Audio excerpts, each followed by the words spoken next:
another great day we're going to spend at the museum. Today we will get to experience life at the aquarium. We will also be exploring other ways we can use our senses to experience God. Friends, what are your favorite animals at the aquarium?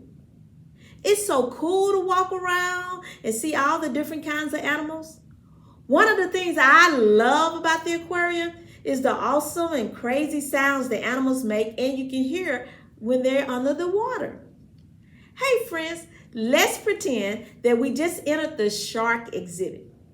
Let's have fun with a little shark trivia.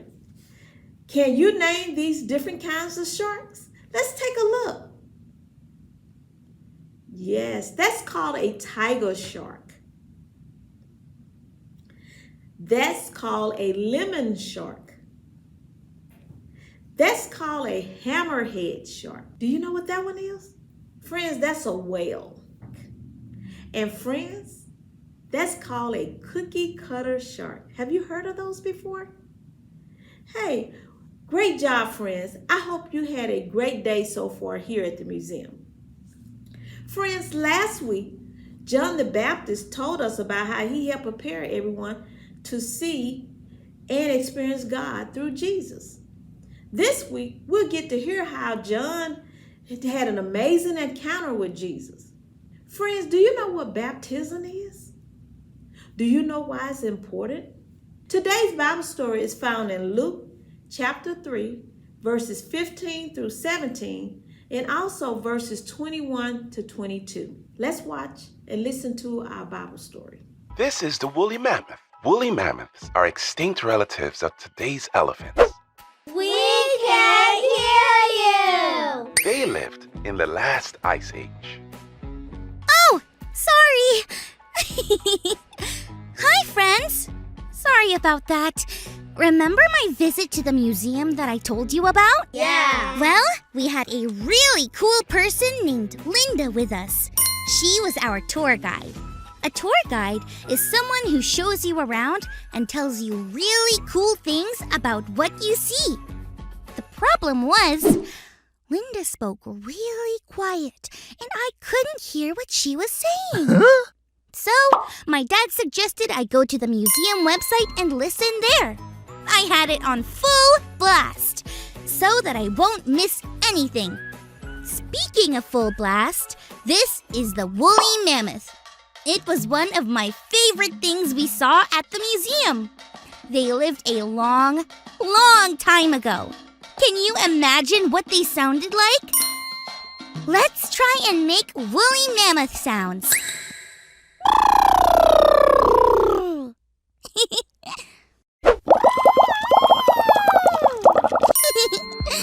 Woolly mammoths aren't around anymore, so we can't actually hear them, though it's fun to imagine. I wonder what we'll hear in today's Bible story. It's time for today's Bible story. John was doing the job that God had sent him to do. He was baptizing people in the river and getting them ready to see Jesus. And then one day, Jesus was there at the river. He had come to be baptized too. John couldn't believe it. Jesus was God's son. He didn't do anything wrong ever. Why did he need to be baptized? But Jesus said that it had to be done. So, John baptized Jesus. He put him under the water and brought him back up. When he did this, the sky opened. God's Spirit came down as a kind of bird called a dove. And then God spoke. God said that Jesus was God's son, who God loved, and that Jesus made God very happy. John had been telling everyone the very same thing about Jesus, but now they heard it from God's very own voice, because we can hear God's voice if we listen. Whales are mammals just like us. They breathe air just like we do, but they breathe through blowholes on the top of their heads. Wow! I missed so much by not being able to hear Linda the tour guide at the museum. I'm really glad I had a different way of hearing all about the cool things I saw there. That made me think about the different ways that God speaks to us. In the Bible story today, people got to hear God's own voice. But God also spoke through John to get people ready for Jesus. What if God is talking to us all the time in different ways? Maybe we can hear God in nature, through things like trees, sunsets, and even the sound of rain. Maybe we can hear God in the voices of our parents or friends. We just have to listen. We can hear God's voice if we listen. Maybe God can even speak in the voice of a woolly mammoth. Okay, maybe not.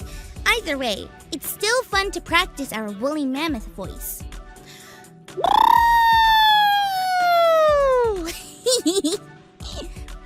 Well, I'll talk to you all next time. What will you do to listen for God's voice this week? Remember, we can hear God's voice if we listen. Bye! Jeremiah 29, verse 13. You will seek me and find me when you seek me with all your heart. In today's Bible story that we just listened to, Jesus was seeking God out in prayer after being baptized.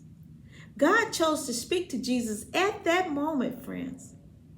And we can hear God's voice if we listen and if we're seeking God too. Friends, there will be noise and distractions around us. But remember, we can hear God's voice if we listen. Every person benefits from hearing how much they are loved and cared about. So look for chances this week to tell your friends and family how much you love and care about them. You can do it anywhere or anytime. For example, like while you're at home, just let them know how much you love and care about them.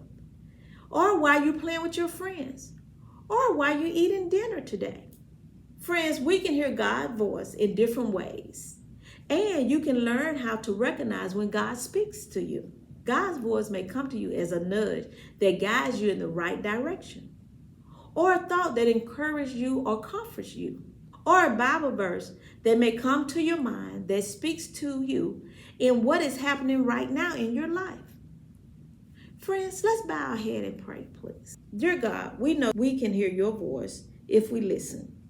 Thank you for speaking to us. Help us to listen to your voice and recognize the moments when you speak to us, even in small, not so obvious ways. Thank you for being our God. Amen. Friends, thank you for being with us today. And remember to share your love and how you care for people that are around you. See you next week. Bye-bye.